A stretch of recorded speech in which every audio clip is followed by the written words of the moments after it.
Voilà qu'il est l'heure de l'information, l'heure de la revue de presse de la voix de la démocratie congolaise.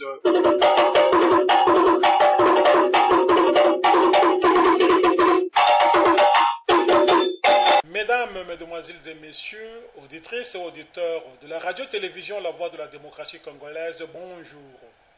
Voici la lecture de la revue de presse de la radio-télévision La Voix de la démocratie congolaise en collaboration avec Congo Forum de ce lundi 25 juin 2012. Au micro, Don Kayembe depuis New York City. La tension ressurgit entre Kinshasa et Kigali autour de la guerre lancée au nord Kivu par les insurgés du mouvement rebelle M23 et demeure le principal sujet d'actualité présenté par l'ensemble des quotidiens congolais parus ce lundi. Les journaux qui consacrent de larges colonnes à la présentation de méandres de la guerre lancée à l'Est n'ont pas oublié de rapporter d'autres sujets en ces débuts de semaine. Outre la présentation et la défense au Parlement du budget de l'État pour l'exercice 2012, la presse annonce les débuts ce lundi des épreuves de fin de cycle secondaire de l'enseignement en République démocratique du Congo et les résultats de l'élection de Miss République démocratique du Congo 2012. Congo Actualité, son numéro 152 est mis en ligne aujourd'hui, résume ainsi la situation. Comme le mouvement politico-militaire précédent, l'actuel M23 aussi semble être créé et soutenu par le Rwanda voisin. L'objectif apparent de ce groupe armé proche du régime rwandais est toujours le même.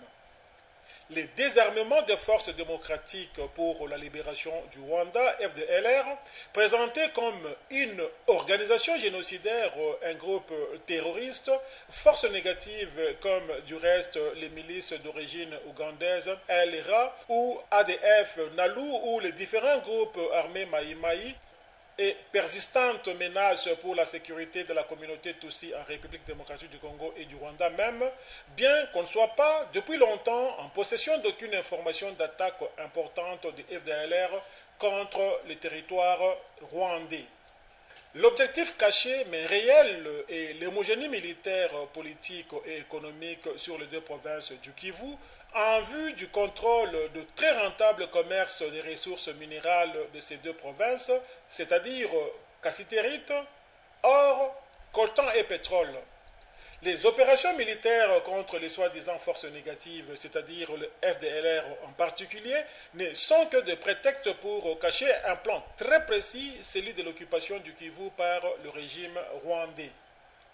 La stratégie reste toujours la même, l'infiltration de l'armée et des institutions politiques et administratives. Selon des sources locales, au sein des troupes de l'armée nationale déployée au Kivu, il y a beaucoup de militaires rwandais, bien qu'il soit difficile d'annoncer des chiffres même approximatifs, et ils occupent de principaux postes de commandement. Il s'agit des Rwandais restés au Congo après la guerre de 1976 à 1977, au temps de FDL, et de 1998 à 2003 à l'époque du RCD, et qui sont ensuite entrés dans la milice du CNDP de Laurent Nkunda de 2005 à 2008. L'intégration des troupes du CNDP dans l'armée nationale à la suite des accords du 23 mars 2009 a été l'une des dernières étapes d'infiltration d'éléments rwandais dans l'armée congolaise. Et cela a été possible car l'opération d'intégration des troupes a été effectuée très rapidement et même de manière confuse avec très peu de moyens techniques à disposition et souvent en forme collective sans un contrôle de l'identité individuelle. À titre d'exemple, on peut citer deux cas emblématiques. Un général de l'armée rwandaise, APR James Kabarebe, commandait des troupes rwandaises qui, en 1996 jusqu'en 1997, combattaient avec l'AFDL au Congo lors des attaques contre les camps de réfugiés hutus rwandais. Après la prise de Kinshasa, le 17 mai 1997, le même James Kabarebe fut nommé chef d'état-major général de l'armée congolaise. De retour à sa patrie, en 1998, il fut ensuite nommé chef d'état-major de l'armée rwandaise et il est actuellement ministre de la Défense dans le gouvernement de Paul Kagame. Bien que Bosco Ntaganda soit un ressortissant rwandais, selon le mandat d'arrêt émis contre lui par la Cour pénale internationale, il avait été nommé général dans l'armée congolaise et la personne la plus fréquemment citée dans les récents rapports des Nations Unies pour son implication directe dans la contrebande des minerais entre le Kivu et son pays, le Rwanda. Les conséquences de cette logique sont connues par tous. 6 millions de Congolais tués, des viols de masse, de massacres collectifs, plus de 1,5 million de déplacés seulement dans les deux provinces du Kivu, la violation de la souveraineté nationale congolaise et de l'intégrité territoriale de la République démocratique du Congo. À l'heure actuelle, l'opinion publique se rend compte que la cause principale de guerre cyclique et de l'insécurité persistante au Kivu, il faut la chercher au-delà de la frontière, c'est-à-dire au Rwanda. Le potentiel titre « Refus de la publication du rapport unusien, guerre dans le Kivu, les masques sont tombés ». Le journal commence par se poser des questions. Pourquoi à New York, les États-Unis s'opposent-ils à la publication du rapport relatif à l'implication du Rwanda dans l'insécurité qui prévaut actuellement dans l'est de la République démocratique du Congo? Cette opposition veut-elle traduire la connivence entre Washington et Kigali sur le projet de balkanisation de la République démocratique du Congo? Pour le potentiel, le rapprochement est vite trouvé et il ne serait pas exagéré de prétendre que les masques sont tombés sur les responsables et les co-responsables de millions de morts et de déplacés congolais dont le but était d'éclater le Congo et de faire main basse sur de nombreuses ressources naturelles. Dans un autre article, le potentiel parle de la défense nationale.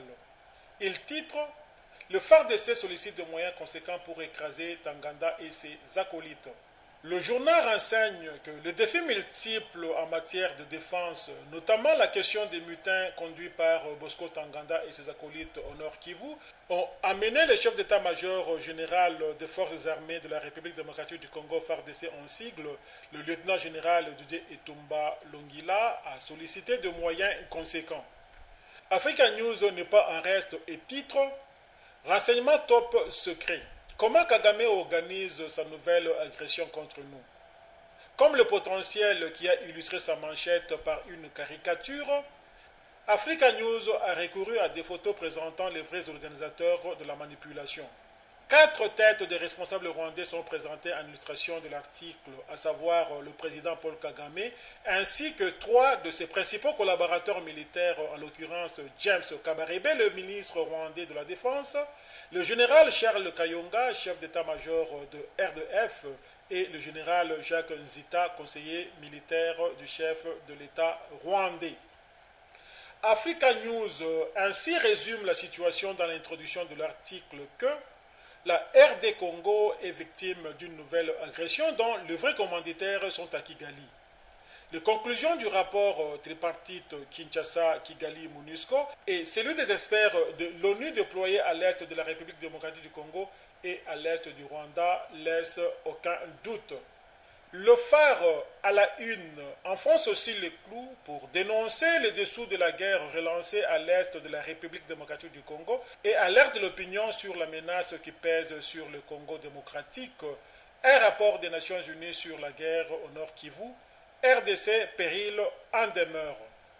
Ce journal a clairement dénoncé le foudre interne et externe qui attire les articles écrits au sujet de la guerre du Nord Kivu. Pourtant, le phare ne lâche pas prise. Il affirme qu'il vient d'apprendre que le mouvement du 23 mars 2009, appelé actuellement AM23, n'existe pas et n'a jamais existé. Il s'agit tout simplement d'une diversion du général Bosco Ntaganda. L'étiquette AM23 a été inventée pour permettre aux infiltrés rwandais intégrés en son temps au sein des FARDC et n'ayant pu fuir immédiatement avec lui vers le parc de Virunga, précise le phare. Politique. L'observateur note majorité et opposition toujours pas sous la même longueur d'onde à l'Assemblée nationale. Évoquant le débat ouvert sur le budget 2012, l'observateur rapporte que les députés nationaux sont restés très divisés comme de coutume. Du côté de la majorité, l'on se félicite du niveau de croissance atteint par rapport au budget précédent. Du côté de l'opposition, le député Fabrice Pouela a commencé par rapprocher au gouvernement le dépôt tardif du budget. Il a relevé que celui-ci violait la Constitution et que depuis 2012, les finances de l'État ont été gérées sans document. Divers. Examen d'État 2012. La session ordinaire de mars, lundi 25 juin, titre Le potentiel. Le go des épreuves de la 45e session ordinaire de l'examen d'État sera donné ce lundi 25 juin, a affirmé le week-end dernier le chargé de communication au cabinet du ministre de l'enseignement primaire, secondaire et professionnel. Tout est fin prêt, s'est limité à dire le chargé de communication. Une consigne importante. Interdiction du port d'appareils téléphones cellulaires par le candidat ainsi que par les surveillants dans les centres abritant les épreuves. La 45e édition des épreuves de la session ordinaire de l'examen d'État 2012 de mars 25 juin, conformément au calendrier scolaire 2011-2012. Les épreuves vont se dérouler non seulement sur le territoire national, mais aussi hors de nos frontières, c'est-à-dire dans quelques pays limitrophes où vivent les enfants réfugiés congolais qui fréquentent les établissements scolaires dispensant le programme d'enseignement national, c'est-à-dire de la République démocratique du Congo. Enfin, Miss Congo 2012. La galanterie ne perdant jamais ce droit.